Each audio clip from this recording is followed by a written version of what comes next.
Welcome to another episode of the Untold Stories. Remember, if you are listening to the right stories, then you are listening to the Untold Stories. Before we start this episode of today, I want to tell you one slok from Sanskrit which I still remember till this date. Namanti falino vrishya, namanti gunino jana, suska kashtascha murkhascha, na namanti kadachana. The branches of a tree laden with fruits bend downward just as the highly cultivated persons bow down out of respect to others. The unwise, however, are like the dry logs that never bends. One of the first things that I was told when I entered the sphere of business development was that I needed to empty my cup. I kept hearing this over and over again. I could visualize the action, which is to empty a cup. Theoretically, I understood that it meant I needed to empty my mind, to open it up for new thoughts to come in, leaving behind my old habits. That is a complete makeover. And that's how I saw it for some time, till I heard the story of Master Suzuki. Once I heard this story, the impact on me was far greater, and I began to see the story and the actual point of emptying the cup in its many spheres. Regardless of the authenticity of the story, the moral of the story should always supersede it. A master was trying to explain something to a student. Now this student was not a brand new student, but a senior student who had learned many things. He had the knowledge and experience in abundance to draw upon.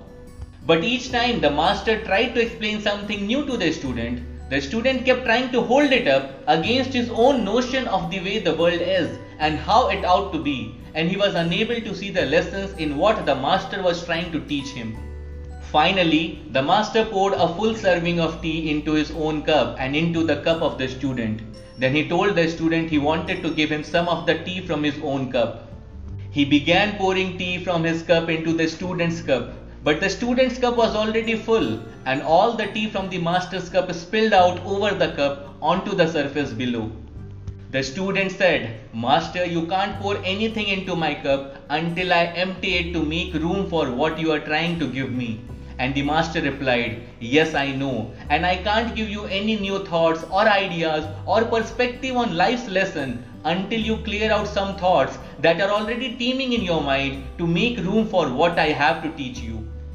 Then the master paused for a brief moment and calmly but sternly said, "If you truly seek understanding, then first empty your cup." The student pondered for a moment with a look of absolute amazement. Then a look of enlightenment came over him, followed by a smile and a look of receptiveness. The master started to explain again, and this time the student saw what the master was trying to say.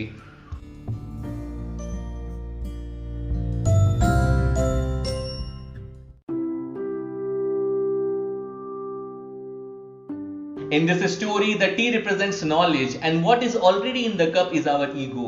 The fuller our cup, the bigger our ego is. A full cup means that we feel we know everything, and that will never allow us to learn anything new.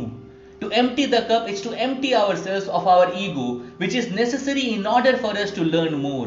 To learn is to open our eyes to the wonders of the world around us and to open our hearts to all the magnificence of humanity.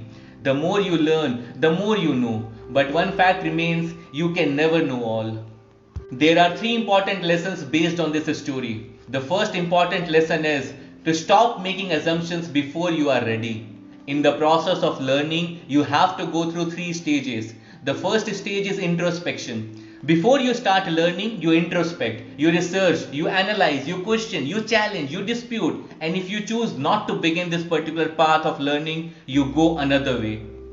The second stage is absorption. Once you have completed the process of introspection, you begin the process of imbibing, absorption and permeation, wherein you adapt everything that you have learned. This is the most critical component of the learning process.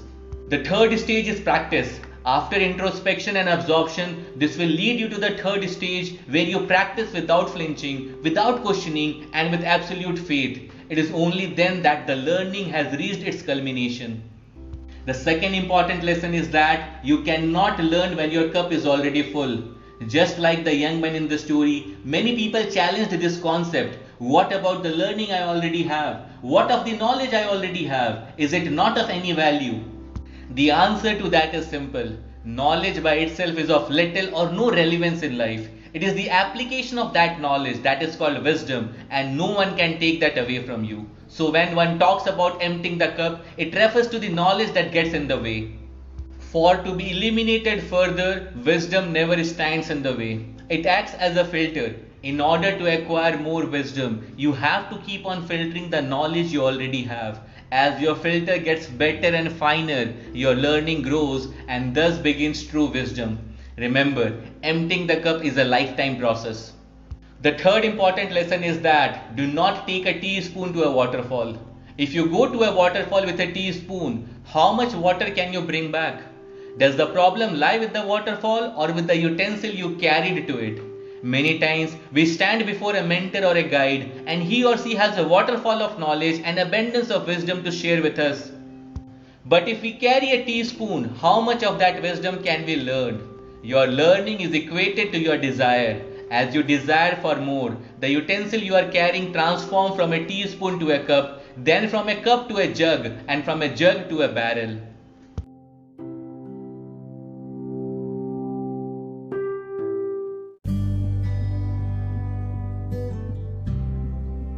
I have repeated this story countless times to many of my friends, and even as I recall it one more time, I relearn some old truths about it. The Greek philosopher Socrates once humbly remarked, "I know that I know nothing." Had he thought he knew everything, his life probably would have taken him in another direction and he would not have become one of the most respected philosophers for over 2000 years. Look inside yourself and see if your cup is full. If it is, empty it and embrace all the new knowledge and experience that are ready to flow in. Remember, we are never too young or too old to learn. Remember, if you are listening to the right stories, then you are listening to the untold stories. And if this episode has matched your wavelength, then share it with people who need it. And just in case you have the time, then you must listen to my previous episode, Life Without Limits, where I talked about what it would be like to be free of those limitations imposed by our beliefs and what your life be if anything were possible. That's all from this episode.